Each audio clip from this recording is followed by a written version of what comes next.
Hi everyone. Junior analyst എക്സാമുമായി related ആയി നമ്മൾ മൊഡ്യൂൾ വൈസ് പ്രോബ്ലംസ് സോൾവ് ചെയ്യുന്നുണ്ട്.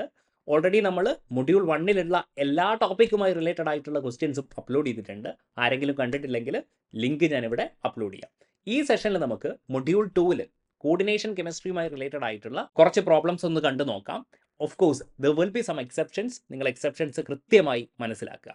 So the first question, among the following the ambidentate ligand എന്നാണ് ചോദിച്ചിരിക്കുന്നത്. എന്താണ് ആംപിഡെന്റേറ്റ് ലിഗാൻഡ്? ആദ്യത്തെ കാര്യം, ആംപിഡെന്റേറ്റ് ലിഗാൻഡ് എന്ന് പറയുന്നത് മോണോഡെന്റേറ്റ് അല്ലെങ്കിൽ യൂണിഡെന്റേറ്റ് ലിഗാൻഡ് ആയിരിക്കും. ഓക്കെ, മോണോഡെന്റേറ്റ് ലിഗാൻഡ് ആയിരിക്കും. പക്ഷേ എന്താണ്? Yes, they have two donor atom. എന്നിട്ടും എന്തുകൊണ്ട് ഇവരെ യൂണിഡെന്റേറ്റ് എന്ന് വിളിക്കുന്നു? 2 ഡോണർ ആറ്റം ആണെങ്കിൽ ബൈഡെന്റേറ്റ് ലിഗാൻഡ് എന്നല്ലേ നമ്മൾ വിളിക്കേണ്ടത്. പക്ഷേ അറ്റ് എ ടൈമിൽ 2 ഡോണർ ആറ്റം ഉണ്ടെങ്കിൽ പോലും, ലെറ്റ്സ് സേ നമ്മൾ CN- കേസ് എടുക്കുക. ഓക്കെ, ഇവിടെ എന്താണ്? കാർബണും ഉണ്ട്, അതേപോലെ N-. ഓക്കെ, അപ്പോൾ നൈട്രജനും ഡൊണേറ്റ് ചെയ്യാൻ പറ്റും, അതേപോലെ കാർബണിൻ്റെ മുകളിൽ ഒരു ലോൺ പെയർ ഉണ്ട്, ഇവർക്കും ഡൊണേറ്റ് ചെയ്യാൻ പറ്റും. അപ്പോൾ ഇവിടെ എത്ര ഡോണർ ആറ്റംസ് ഉണ്ട്? 2 ഡോണർ ആറ്റം ഉണ്ട്. പക്ഷേ ഇവർ ബൈഡെന്റേറ്റ് അല്ല. കാരണം എന്താ? അറ്റ് എ ടൈമിൽ ഓൺലി 1 ക്യാൻ ഡൊണേറ്റ്. അതുകൊണ്ടാണ് ഇവർ എന്ത് വിളിക്കുന്നത്? യെസ്, മോണോഡെന്റേറ്റ് എന്ന് വിളിക്കുന്നത്. അറ്റ് എ ടൈമിൽ എന്ത് ചെയ്യാം? ഒന്നുകിൽ കാർബൺ ഡൊണേറ്റ് ചെയ്യാം, അല്ലെങ്കിൽ ആർക്ക് ഡൊണേറ്റ് ചെയ്യാം? നൈട്രജന്. 2 പേർക്കും ഒരുമിച്ച് ഡൊണേറ്റ് ചെയ്യാൻ പറ്റത്തില്ല. ഒരുമിച്ച് ഡൊണേറ്റ് ചെയ്യുന്നുണ്ടെങ്കിൽ നമ്മൾ അവരെ എന്ത് വിളിക്കും? യെസ്, ബൈഡെന്റേറ്റ് ലിഗാൻഡ് എന്ന് വിളിക്കും. അതേപോലെ നമുക്ക് നോക്കാം NO2-. ഇവിടെയും എന്താണ്? യെസ്, ഓക്സിജനും ഡൊണേറ്റ് ചെയ്യാം, അതേപോലെ നൈട്രജനും ഡൊണേറ്റ് ചെയ്യാം. പക്ഷേ ഇവരെന്താണ്? മോണോഡെന്റേറ്റ് ലിഗാൻഡ് ആണ്. അറ്റ് എ ടൈമിൽ ഇവർക്ക് ആർക്കെങ്കിലും ഒരാൾക്കേ ഡൊണേറ്റ് ചെയ്യാൻ പറ്റൂ. പക്ഷേ Cl- എന്താണ്? Yes, this is a monodentate ligand. Okay, ambidentate അല്ല. അപ്പോൾ എന്ത് വരും? നമ്മുടെ ഓപ്ഷൻ ഡി വരും, ബോത്ത് 1 and 2. ഓൾ റൈറ്റ്, അടുത്ത question, the donor atom in EDTA എന്നാണ് ചോദിച്ചിരിക്കുന്നത്. നോക്കൂ, EDTA ഒരു ഹെക്സാഡെന്റേറ്റ് ലിഗാൻഡ് ആണെന്ന് നമുക്കറിയാം. ഹെക്സാഡെന്റേറ്റ് ലിഗാൻഡ് ഇതെല്ലാവർക്കും അറിയാം. പക്ഷേ എത്ര ഡോണർ ആറ്റംസ് ഉണ്ടെന്ന് ചിലപ്പോൾ കൺഫ്യൂഷൻ വരാം. നോക്കൂ, EDTA സ്ട്രക്ചർ നമുക്ക് ജസ്റ്റ് ഒന്ന് വരച്ച് നോക്കാം. ഇതാണ് EDTA സ്ട്രക്ചർ അല്ലേ? ഇതാണ് നമ്മുടെ, സിംപ്ലി ആദ്യം പറയുകയാണെങ്കിൽ this is ethylene diamine. Okay, എന്താണ് EDTA? Ethylene diamine tetra acetate. അപ്പോൾ എന്ത് ചെയ്യുക? ഈ ഹൈഡ്രജനെ റിമൂവ് ചെയ്യുക, എന്നിട്ട് നമ്മുടെ അസറ്റേറ്റ് ഗ്രൂപ്പ് ഇവിടെ ആഡ് ചെയ്ത് കൊടുക്കുക. എത്ര എണ്ണം? യെസ്, 4 എണ്ണം അല്ലേ? ടെട്രാ അസറ്റേറ്റ് ആണ്. Yes, so it look like this, COO-. Okay, CH2COO-. അങ്ങനെയാണെങ്കിൽ എത്ര ഓക്സിജൻ ആറ്റം ഡോണർ ഉണ്ട്? Yes, 1, 2, 3 and we have what?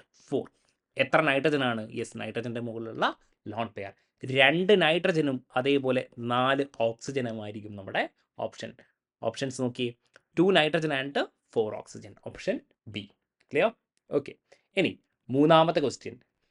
ഒരു കോംപ്ലക്സ് തന്നിട്ടുണ്ട്. ഇത് എക്സിബിറ്റ് ചെയ്യുന്നത് എന്തൊക്കെ ഐസോമറിസം എന്നാണ് ചോദിച്ചിരിക്കുന്നത്. നോക്കൂ, ഞാനിവിടെ ജോമെട്രിക്കൽ ഐസോമറിസവും അതേപോലെ ഒപ്റ്റിക്കൽ ഐസോമറിസവുമായി റിലേറ്റഡ് ആയിട്ടുള്ള ലെക്ചേഴ്സ് അപ്ലോഡ് ചെയ്തിട്ടുണ്ട്. ലിങ്ക് ഞാനിവിടെ കൊടുത്തേക്കാം.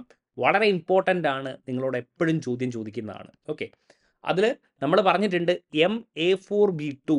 എന്താണ് MA4B2? എന്ത് ചെയ്യും? യെസ്, ജോമെട്രിക്കൽ ഐസോമറിസം എക്സിബിറ്റ് ചെയ്യും, പക്ഷേ ഒപ്റ്റിക്കൽ ഐസോമറിസം എക്സിബിറ്റ് ചെയ്യത്തില്ല. ലെക്ചേഴ്സ് കണ്ടു നോക്കിയാൽ മതി, നിങ്ങൾക്ക് മനസ്സിലാവും.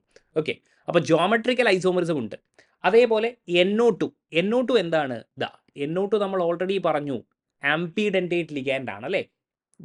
ഓക്സിജനുമായിട്ടും NO2 ഇങ്ങനെയും ഡൊണേറ്റ് ചെയ്യാം, അല്ലെങ്കിൽ എന്ത് ചെയ്യാൻ പറ്റും? യെസ്, ONO എന്നുള്ള രീതിയിലും നമുക്ക് എന്ത് ചെയ്യാൻ പറ്റും? ലിങ്ക് ചെയ്യാൻ പറ്റും.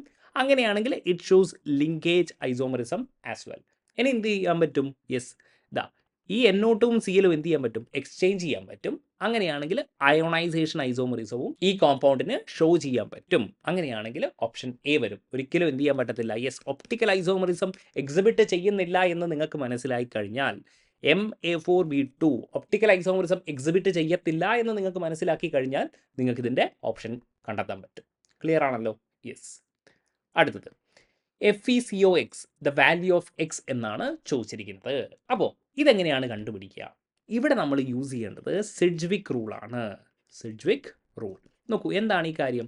അതായത് FeCO6 എന്നാണ് പറഞ്ഞിരിക്കുന്നത്. ഓക്കെ, അപ്പോൾ എന്ത് ചെയ്യാന്ന് പറഞ്ഞാൽ നമ്മുടെ കോർഡിനേഷൻ കോമ്പൗണ്ട്സ് എന്ത് ചെയ്യും? Nearest noble gas configuration attain ചെയ്യാൻ ശ്രമിക്കും. നോബിൾ ഗ്യാസ് കോൺഫിഗറേഷൻ അറ്റൈൻ ചെയ്യാൻ ശ്രമിക്കും. നോക്കിക്കോളെ, Fe എന്ന് പറയുമ്പോൾ എന്താണ്? 26 ആണ് അല്ലേ? അറ്റോമിക് നമ്പർ 3 ആണ് 26. ഇനി നോക്കിയേ, CO കാർബണൈൽ എന്ന് പറയുമ്പോൾ കാർബണൈൽ എത്രയായിരിക്കും? 2 ഇലക്ട്രോൺ ആയിരിക്കുമല്ലോ ഡൊണേറ്റ് ചെയ്യുക. യെസ്. ഇനി നിയറസ്റ്റ് നോബിൾ ഗ്യാസ് കോൺഫിഗറേഷൻ എന്താണ്? 26ൻ്റെ നിയറസ്റ്റ് ആരാണ്? യെസ്, 36 ആണ് അല്ലേ? നമ്മളുടെ ഹീലിയം, നിയോൺ, ആർഗൺ, ക്രിപ്റ്റോൺ ആണ് 36. അങ്ങനെയാകുമ്പോൾ യെസ്, ദിസ് വിൽ ബി എത്രയായിരിക്കും? യെസ്, 26 ഇവിടെയുണ്ട്. അങ്ങനെയാണെങ്കിൽ എക്സ് എത്രയായിരിക്കും? 5 ആയിരിക്കും. ഇങ്ങനെയാണ് നമ്മൾ കണ്ടെത്തുന്നത് കേട്ടോ. ഇതേപോലെ നിങ്ങളോട് ബാക്കിയുള്ളതും ചോദിക്കും. അപ്പോൾ നിങ്ങൾ ജസ്റ്റ് എഴുതിയാൽ മതി. ഇപ്പോൾ CRൻ്റെതാണെങ്കിൽ CO എത്രയായിരിക്കും? CR എത്രയാണ്? യെസ്, 24 ആണ്. അപ്പോൾ എത്രയായിരിക്കും? ഇവിടെ 6 വരണം. ഓക്കെ, 6 × 2 എത്ര വരും? 12 വരും. അപ്പോൾ എന്ത് വരും? 36. അപ്പോൾ CO6 ആണ്. അപ്പോൾ ഇങ്ങനെയും ക്വസ്റ്റ്യൻ ചോദിച്ചിട്ടുണ്ട്. അപ്പോൾ മനസ്സിലാക്കുക. Now next one, among the following most stable complex ഏതെന്നാണ് ചോദിച്ചിരിക്കുന്നത്. അപ്പോൾ കുട്ടികളൊക്കെ എന്ത് ചെയ്യും? CFSE ഒക്കെ കാൽക്കുലേറ്റ് ചെയ്യാൻ നോക്കും. അങ്ങനെ ഒന്നും കാൽക്കുലേറ്റ് ചെയ്യേണ്ട. നിങ്ങൾ എന്ത് നോക്കുക? യെസ്, ചീലേറ്റിംഗ് ലിഗാൻസ് നോക്കുക. എന്താണ്? കീലേറ്റിംഗ് ലിഗാൻസ് ഉണ്ടെങ്കിൽ ഇവരെന്തായിരിക്കും? വളരെയധികം സ്റ്റേബിൾ ആയിരിക്കും. യെസ്, EDTA ഒരു കീലേറ്റിംഗ് ലിഗാൻഡ് ആണല്ലേ? അതേപോലെ ഇതാ ഓക്സലേറ്റോ എന്താണ്? ഒരു കീലേറ്റിംഗ് ലിഗാൻഡ് ആണ്. അവരെന്തായിരിക്കും? മോസ്റ്റ് സ്റ്റേബിൾ കോംപ്ലക്സ് ആയിരിക്കും ഫോം ചെയ്യുക. ബാക്കി ഒന്നും നിങ്ങൾ നോക്കേണ്ട ആവശ്യമില്ല. All right. ഇനി അടുത്ത ചോദ്യം നോക്കിയാലോ? യെസ്, അടുത്തത് in the octahedral complex Ma3B3. Yes, this is very important. Geometrical ഐസോമറിസവുമായി റിലേറ്റഡ് ആയിട്ട് എപ്പോഴും ചോദ്യം ചോദിക്കുന്ന ഒരു ഏരിയ ആണ് Ma3B3 എന്ന് പറയുന്നത്. എന്താ പറഞ്ഞിരിക്കുന്നത്? നിങ്ങളിപ്പോൾ ഈ Ma3B3 എന്ന് കണ്ടു കഴിഞ്ഞാൽ നിങ്ങൾ അപ്പം ആലോചിച്ച് നോക്കണം, ഇതെന്താണ്? ഫേഷ്യൽ ഐസോമറിസവും അതേപോലെ മെർഡോണിയൽ ഐസോമറിസവുമാണ് എക്സിബിറ്റ് ചെയ്യുന്നത്. എന്നിട്ട് ചോദിച്ചിരിക്കുന്നത് ligand occupy positions at the corners of the same face of octahedron എന്നാണ് ചോദിച്ചിരിക്കുന്നത്. എന്താ പറഞ്ഞേ? ഇവിടെ നോക്കിക്കോ, ഇതാണ് ഒക്ടാഹെഡ്രോണിൻ്റെ കോർണർ, അതായത് സെയിം ഫേസിലുള്ളത്. അങ്ങനെയല്ലേ പറഞ്ഞിരിക്കുന്നത്? Occupy the position at the corners of the same face. അങ്ങനെയാണെങ്കിൽ ഇതെന്തായിരിക്കും? ഫേഷ്യൽ ഐസോമർസ് ആയിരിക്കും. അതേപോലെ ഒക്ടാഹെഡ്രൻ്റെ മെരിഡിയനിലാണ് ലിഗാൻസ് ഒക്യുപ്പൈ ചെയ്യുന്നതെങ്കിൽ നമ്മൾ എന്ത് വിളിക്കും? മെർഡോണിയൽ ഐസോമറിസം അല്ലെങ്കിൽ ഐസോമറിസം എന്ന് നമ്മൾ വിളിക്കും. അപ്പോൾ ഇവിടെ എന്താണ്? യെസ്, ഫാക് ഐസോമറിസം ആണ്. കോർണേഴ്സിലാണ് ഒക്യുപ്പൈ ചെയ്തിരിക്കുന്നത്. Adjacent corner. Ma3B3 എപ്പോഴും ചോദിക്കുന്നതാണ് കേട്ടോ. ജസ്റ്റ് ഒന്ന് ആലോചിച്ച് വെക്കുക. Now question number 7, the magnitude of magnetic moment. Yes, magnetic മൊമെൻറ്റിൻ്റെ കാര്യമാണ് പറഞ്ഞിരിക്കുന്നത്. ഇവിടെ നിങ്ങളോട് പല ടൈപ്പിലുള്ള ക്വസ്റ്റ്യൻസ് ചോദിക്കും. നോക്കിക്കോളെ, അതൊക്കെ നമുക്ക് ജസ്റ്റ് ഒന്ന് ഡിസ്കസ് ചെയ്യാം. ഇപ്പോൾ NiCl4 2- അല്ലേ? NiCl4 2- എന്ന് പറയുമ്പോൾ Niയുടെ ഓക്സിഡേഷൻ സ്റ്റേറ്റ് എത്രയായിരിക്കും? നിക്കൽ എന്ന് പറയുമ്പോൾ നമുക്ക് എങ്ങനെ എഴുതാം? നിക്കൽ 28 ആണ്. അങ്ങനെയാണെങ്കിൽ 4s2 3d8 എന്നുള്ള രീതിയിൽ എനിക്ക് എഴുതാൻ പറ്റും. അപ്പോൾ Ni2+ എന്ന് പറയുമ്പോൾ എന്തായിരിക്കും? Yes, that will B 3d8. Configuration എന്താണ്? 3d8 ആയിരിക്കും. ആൻഡ് ഇവിടെ എന്താണ്? Cl ഒരു വീക്ക് ഫീൽഡ് ലിഗാൻഡ് ആണെന്ന് നമുക്ക് പറയാൻ പറ്റും. ഓക്കെ, അങ്ങനെയാണെങ്കിൽ നിങ്ങൾ എങ്ങനെ എഴുതുക? യെസ്, Cl വീക്ക് ഫീൽഡ് ആണ്. 1 2 3 ഇങ്ങനെയായിരിക്കും സംഭവം ഉണ്ടാകുക അല്ലേ? അപ്പോൾ നോക്കിക്കോളൂ, D8 ആണ് നമ്മുടെ കോൺഫിഗറേഷൻ. അങ്ങനെയാണെങ്കിൽ 1 2 3 4 5 6 7 ആൻഡ് 8 എന്നുള്ള രീതിയിൽ നമുക്ക് വരും അല്ലേ? അങ്ങനെയാണെങ്കിൽ ഇവിടെ എത്ര അൺപെയ്ഡ് ഇലക്ട്രോൺ ഉണ്ട്? യെസ്, പെയറിംഗ് അപ്പ് നടക്കുമോ? ഇല്ല, പെയറിംഗ് അപ്പ് നടക്കത്തില്ല. Cl എന്താണ്? വീക്ക് ഫീൽഡ് ലിഗാൻഡ് ആണ്. അങ്ങനെയാണെങ്കിൽ എത്ര അൺപെയ്ഡ് ഇലക്ട്രോൺ ഉണ്ട് ഇവിടെ? Yes, we have 2 unpaired electrons ആയിരിക്കും. അങ്ങനെയാണെങ്കിൽ മാഗ്നറ്റിക് മൊമെൻറ്റ് എത്രയായിരിക്കും? നമ്മൾ ഓൾറെഡി പറഞ്ഞിട്ടുണ്ട്, മാഗ്നറ്റിക് മൊമെൻറ്റ് 2 ആണെങ്കിൽ ഇങ്ങനെയല്ലേ വരിക? √(n)(n+2) ബോർ മാഗ്നറ്റ് 2 ആണെങ്കിൽ നിങ്ങൾ ഓപ്ഷൻ നോക്കുക, 2 റിലേറ്റഡ് ആയിട്ടുള്ള ഓപ്ഷൻ 2.82 അത്രയും. ബാക്കി ഒന്നും കണ്ടുപിടിക്കേണ്ട ആവശ്യമില്ല. അതേപോലെ നിങ്ങൾക്ക് ഓപ്ഷനൊക്കെ ഇങ്ങനെയായിരിക്കും തരിക. അല്ലാതെ 2.8ഉം 2.6 ഒന്നും നിങ്ങൾക്ക് തരത്തില്ല. 2.5 ഇങ്ങനെ നിങ്ങൾക്ക് ഒരിക്കലും തരത്തില്ല. 2.8 3.8 ഇങ്ങനെയായിരിക്കും തരിക. അപ്പോൾ 2 ആണെങ്കിൽ 2.8. ഇനി 3 ആണ് കിട്ടുന്നെങ്കിലോ? 3 അൺപെയ്ഡ് ഇലക്ട്രോൺ ഉണ്ടെങ്കിൽ ഓപ്ഷൻ എന്തായിരിക്കും? 3.25. ഓൾറൈറ്റ്. ഇനി ഇതേ ചോദ്യം നിങ്ങളോട് ചോദിക്കുകയാണ് NiCN4 ആണെങ്കിലോ? NiCN4 2-. ഓക്കെ, ഇവിടെ Cn എന്താണ്? യെസ്, ഒരു സ്ട്രോങ് ഫീൽഡ് ലിഗാൻഡ് ആണ്. അപ്പോൾ എന്തായിരിക്കും നോക്കിക്കോളെ, ഇവിടെ എന്തായിരിക്കും? യെസ്, D8 കോൺഫിഗറേഷൻ ആയിരിക്കും. D8 കോൺഫിഗറേഷൻ ഇങ്ങനെയായിരിക്കും അല്ലേ? ബാക്കിയൊക്കെ സെയിം ആണ് അല്ലേ? സെയിം ആണ്, Ni2+ ആണ്. അങ്ങനെയാണെങ്കിൽ നോക്കിയേ, D8 ആകുമ്പോൾ 1 2 3 4 ഇങ്ങനെയായിരിക്കും നമ്മുടെ സംഭവം വരിക അല്ലേ? 6 8. ഇനി ഇവിടെ Cn എന്താണ്? സ്ട്രോങ് ഫീൽഡ് ആയതുകൊണ്ട് ഇവിടെ എന്ത് നടക്കും? പെയറിംഗ് അപ്പ് ഓഫ് ഇലക്ട്രോൺസ് നടക്കും. യെസ്, അങ്ങനെ പെയറിംഗ് അപ്പ് നടക്കുകയാണെങ്കിൽ ഇയാൾ ഇങ്ങോട്ട് പെയർ ചെയ്തിട്ട് യെസ്, ഇവിടെ അൺപെയ്ഡ് ഇലക്ട്രോൺ എത്രയായിരിക്കും? യെസ്, അൺപെയ്ഡ് ഇലക്ട്രോൺ എന്ന് പറയുന്നത് 0 ആയിരിക്കും. അപ്പോൾ ഇവരെന്തായിരിക്കും? Diamagnetic. That will be diamagnetic. Okay, അതുകൊണ്ട് തന്നെ ഇവരുടെ ഹൈബ്രിഡൈസേഷൻ എന്തായിരിക്കും? ഈ ഡി ഓർബിറ്റൽ വേക്കൻ്റ് ആയതുകൊണ്ട് ഇവരുടെ ഹൈബ്രിഡൈസേഷൻ വരുന്നത് DsP2 ആയിരിക്കും. അതുകൊണ്ട് സ്ക്വയർ പ്ലാനാർ ആയിരിക്കും അല്ലേ? ജോമെട്രി എന്തായിരിക്കും? സ്ക്വയർ പ്ലാനാർ ആയിരിക്കും. ഓക്കെ, ഈ കാര്യങ്ങളൊക്കെ നിങ്ങൾക്ക് അറിയാമെന്ന് ഞാൻ വിശ്വസിക്കുന്നു. ഇവിടെയാണെങ്കിൽ എന്തായിരിക്കും? sp3 ആയിരിക്കും. കാരണം എന്താണ്? ഇന്നർ ഓർബിറ്റിൽ ഇല്ല. sp3 ആണെങ്കിൽ ഇവരുടെ ജോമെട്രി ടെട്രാഹിഡ്രൽ ആയിരിക്കും എന്നുള്ള കാര്യമൊക്കെ നമ്മുടെ ലെക്ചേഴ്സിൽ പറഞ്ഞിട്ടുള്ളതാണ്. Okay, now question number 8. ഇവിടെ this is actually an exception. ശ്രദ്ധിക്കണം ഇത്. ഓക്കെ, ഇത് ചോദിക്കാവുന്ന ഒരു ക്വസ്റ്റ്യൻ ആണ്. CuNH3 2+ has a hybridisation and magnetic moment. നോക്കൂ, സിമ്പിളായിട്ട് പറയുകയാണെങ്കിൽ Cu2+ എന്ന് പറയുമ്പോൾ Cu എന്ന് പറയുമ്പോൾ എന്താണ്? 4s1 3d10 ആണ്. അപ്പോൾ Cu2+ എന്ന് പറയുമ്പോൾ എന്തായിരിക്കും? Yes, that will B 3d9. Okay, 3d9 ആണ്. അങ്ങനെയാകുമ്പോൾ നോക്കിക്കോളെ, 3d9 നമ്മൾ വരയ്ക്കുകയാണ്. യെസ്, ഇങ്ങനെ 3d9 ആയിരിക്കും. Okay, 2 4 6 8 and then what 9. Okay, ഇനി ബാക്കി എത്രയുണ്ട്? 4 ലിഗാൻസ് ആണ്. അങ്ങനെയാണെങ്കിൽ ദിസ് ഇസ് ദി 3d. ബാക്കി എന്തുണ്ടാവും? ഹൈബ്രിഡൈസേഷൻ കണ്ടുപിടിക്കാൻ ഇതൊക്കെ നിങ്ങൾക്ക് അറിയാമെന്ന് ഞാൻ വിചാരിക്കുന്നു. 4s ഉണ്ടാവും, അതേപോലെ 4p ഉണ്ടാവും. ഓക്കെ, അപ്പോൾ ഇവിടെ എന്താ സംഭവിക്കുക എന്ന് പറഞ്ഞാൽ ഈ NH3 ഉണ്ട്. Because NH3 here act as strong field ligand. ഇവിടെ എന്ത് സംഭവിക്കും? ഈ ഇലക്ട്രോണ് ഇവിടെ നിന്ന് ജമ്പ് ചെയ്തിട്ട് എന്ത് വരും? യെസ്, ഇവിടത്തേക്ക് എക്സൈറ്റഡ്. അതായത് yes, this electron will jump to this orbital. Okay, അങ്ങനെയാകുമ്പോൾ ശരിക്കും നമ്മുടെ ഹൈബ്രിഡൈസേഷൻ എന്താണ് വരിക? യെസ്, DsP2 ആണ് വരിക കേട്ടോ. DsP2. നമ്മളെല്ലാവരും വിചാരിക്കും sp3 ആണെന്ന്, പക്ഷേ അങ്ങനെയല്ല, DsP2 ആണ് ഹൈബ്രിഡൈസേഷൻ വരിക. ഒരു അൺപെയ്ഡ് ഇലക്ട്രോൺ ആയതുകൊണ്ട് തന്നെ അതെന്തായിരിക്കും? യെസ്, 1.73. നമ്മൾ ഓൾറെഡി പറഞ്ഞതാണ്, 1 ആണെങ്കിൽ 1.73. ഓക്കെ, അപ്പോൾ കുട്ടികളൊക്കെ ഇവിടെ ഇലക്ട്രോൺ ഉണ്ടായതുകൊണ്ട് sp3 ഹൈബ്രിഡൈസേഷൻ എന്നാണ് വിചാരിക്കുക. പക്ഷേ അങ്ങനെയല്ല, ഇവിടെ എന്ത് സംഭവിക്കും? ഇതൊരു എക്സെപ്ഷണൽ കേസ് ആയിട്ട് നിങ്ങൾ പഠിച്ചു വെക്കുക. ഓക്കെ, നൗ അടുത്തത്, what is the shape of palladium Cl4 2- എന്നാണ് പറഞ്ഞിരിക്കുന്നത്. അപ്പോൾ നമ്മൾ ഓൾറെഡി കണ്ടു കഴിഞ്ഞു. ഈ പലേഡിയം എന്ന് പറഞ്ഞാൽ എന്താണ്? നിക്കൽ പലേഡിയം പ്ലാറ്റിനം ഇങ്ങനെയാണല്ലോ വരുന്നത്. Nickel palladium platinum. അപ്പോൾ നിക്കലിൻ്റെ കേസ് നമ്മൾ ഓൾറെഡി കണ്ടു കഴിഞ്ഞു അല്ലേ? നിക്കൽ ഏതാണ്? യെസ്, NiCl4 2- ഇങ്ങനെയാണ് വരുന്നത്. അങ്ങനെയാണെങ്കിൽ ടെട്രാഹിഡ്രലാണ് അല്ലേ?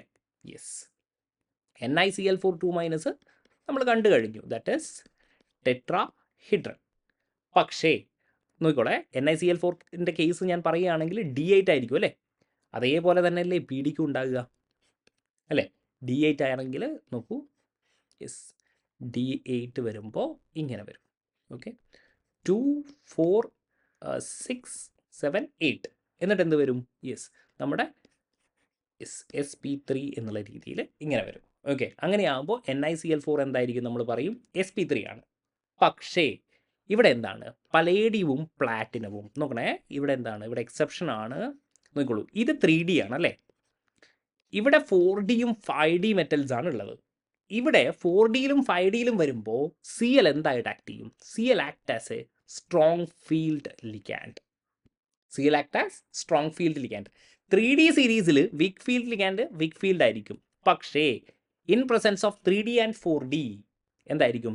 Week field ligand act as what? Strong field ligand. അങ്ങനെയാകുമ്പോൾ ഇത് ആക്ച്വലി എന്ത് ചെയ്യും? യെസ്, ഇവിടെ പെയറിംഗ് അപ്പ് നടക്കും. അങ്ങനെ പെയറിംഗ് അപ്പ് നടക്കുകയാണെങ്കിൽ ഇവരുടെ ഹൈബ്രിഡൈസേഷൻ എന്താവും? യെസ്, എന്താവും? DsP2 ആയിരിക്കും. യെസ്, DsP2 ആണെങ്കിൽ എന്തായിരിക്കും? Yes, square planar. ഇതേപോലെയാണ് PtCl4 2- നമ്മുടെ ഹൈബ്രിഡൈസേഷൻ ജോമെട്രി എന്താണ് വരിക? യെസ്, സ്ക്വയർ പ്ലാനർ ആയിരിക്കും വരിക. കാരണം Cl എന്താണ്? Cl will act as a strong field ligand. Clear? Yes. Now question number 10 among the following which one has higher CFSC എന്നാണ് ചോദിച്ചിരിക്കുന്നത്. അപ്പോൾ നിങ്ങൾ ആദ്യം നോക്കുക, നമുക്ക് കീലേറ്റിംഗ് ലിഗാൻഡ്സ് ഒന്നും തന്നെ ഇല്ല. അപ്പോൾ നമ്മൾ എന്ത് ചെയ്യണം? യെസ്, നമ്മുടെ സ്പെക്ട്രോ കെമിക്കൽ സീരീസ് നോക്കണം, അറിയണം അല്ലേ? അപ്പോൾ സ്പെക്ട്രോ കെമിക്കൽ സീരീസിൽ ആരാണോ സ്ട്രോങ് ഫീൽഡ് ലിഗാൻഡ് അവരുടെ CFSC എന്തായിരിക്കും? കൂടുതലായിരിക്കും. അല്ലാതെ നിങ്ങളിത് കാൽക്കുലേറ്റ് ചെയ്യേണ്ട ആവശ്യമൊന്നുമില്ല അല്ലേ? സ്ട്രോങ് ഫീൽഡ് ലിഗാൻഡ് ആരാണോ അത്രത്തോളം CFSC എന്തായിരിക്കും? കൂടുതലായിരിക്കും. ഇവിടെ തന്നിരിക്കുന്നത് എന്താണ്?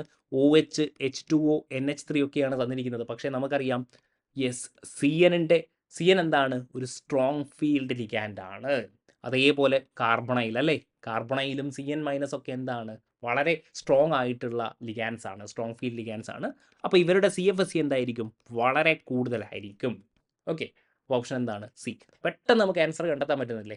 എല്ലാ ക്വസ്റ്റിനും എന്താണ്? നമുക്ക് വിത്തിൻ 5 to 10 സെക്കൻഡ്സിൽ ആൻസർ ചെയ്യാൻ പറ്റുന്നുണ്ട്. യെസ്.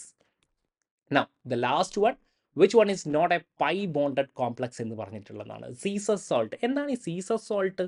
നോക്കൂ, PTCl3 ഇതാണ് സീസസ് സോൾട്ട്. ഓക്കെ, നിങ്ങൾ അറിഞ്ഞിരിക്കണം, അതുകൊണ്ടാണ് CH2 double bond CH2. Okay, ഇതാണ് സീസസ് സോൾട്ടിൻ്റെ സ്ട്രക്ചർ. അപ്പോൾ ഇവിടെ എന്തുണ്ട്? Yes, this is A pi bonded complex. ഇനി ഫെറോസിനൊക്കെ നമ്മൾ ഒരുപാട് പ്രാവശ്യം പറഞ്ഞതാണ് അല്ലേ? സാൻഡ്വിച്ച് കോമ്പൗണ്ട്സ് എന്ന് പറഞ്ഞിട്ടുള്ളത്. യെസ്, ഇവിടെ എന്തായിരിക്കും? സൈക്ലോപെൻറ്റാഡൈനൈൽ ആനയോൺ അല്ലേ? അതായത് യെസ്, ഇങ്ങനെ. ഓക്കെ, ഇവിടെ എന്തുണ്ടാവും? ഓഫ് കോഴ്സ് ഇവിടെ പൈ ബോണ്ടഡ് ആയിരിക്കും അല്ലേ? ഇനി അടുത്തത് ഡൈബെൻസീൻ ക്രോമിയം. എന്തായിരിക്കും? ഇതാ ഒരു ബെൻസീൻ വരക്കുക, ഡൈബെൻസീൻ ആണല്ലേ? ഇതാ, എന്നിട്ട് എന്തുണ്ടാവും? യെസ്, ക്രോമിയം ഇവിടത്തേക്ക് കൊടുക്കുക, ഡൈബെൻസീൻ ക്രോമിയം. ഇപ്പോഴും എന്തായിരിക്കും? യെസ്, പൈ ഇലക്ട്രോൺസ് ഇവിടെ ഉണ്ടല്ലോ അല്ലേ? ഇവിടെയാണെങ്കിലും പൈ ഇലക്ട്രോൺസ് ഉണ്ട്. പക്ഷേ ടെട്രാ ഈത്തൈൽ ലെഡ് എന്ന് പറയുമ്പോൾ എന്തായിരിക്കും? ഇതാ C2H5 ഈത്തൈൽ ഗ്രൂപ്പാണ് അല്ലേ? Tetra ethyl. നമുക്ക് പെട്ടെന്ന് സ്ട്രക്ചർ വരയ്ക്കാൻ പറ്റും. ഇവിടെ എന്ത് മാത്രമേ ഉള്ളൂ? യെസ്, സിഗ്മ ബോണ്ട് മാത്രമേ ഉള്ളൂ. All right. അപ്പോൾ ഓൾമോസ്റ്റ് എല്ലാ ടോപ്പിക്കിൽ നിന്നും ഞാൻ 1-2 ക്വസ്റ്റ്യൻസ് ഇൻകോർപ്പറേറ്റ് ചെയ്യാൻ ശ്രമിച്ചിട്ടുണ്ട്. നിങ്ങളുടെ പ്രിപ്പറേഷൻ എന്തായാലും ഹെൽപ്ഫുൾ ആവുമെന്ന് വിചാരിക്കുന്നു. ഇനി ജൂനിയർ അനലിസ്റ്റിൻ്റെ ഒരു കോഴ്സ് നമ്മൾ സ്റ്റാർട്ട് ചെയ്തിട്ടുണ്ട്. ആർക്കെങ്കിലും താല്പര്യം ഉണ്ടെങ്കിൽ പെട്ടെന്ന് തന്നെ ജോയിൻ ചെയ്തോളൂ. കാരണം പെട്ടെന്ന് തന്നെ നമ്മുടെ എക്സാം വരുന്നതാണ്. എന്തായാലും all the best for your examinations. Thank you for watching.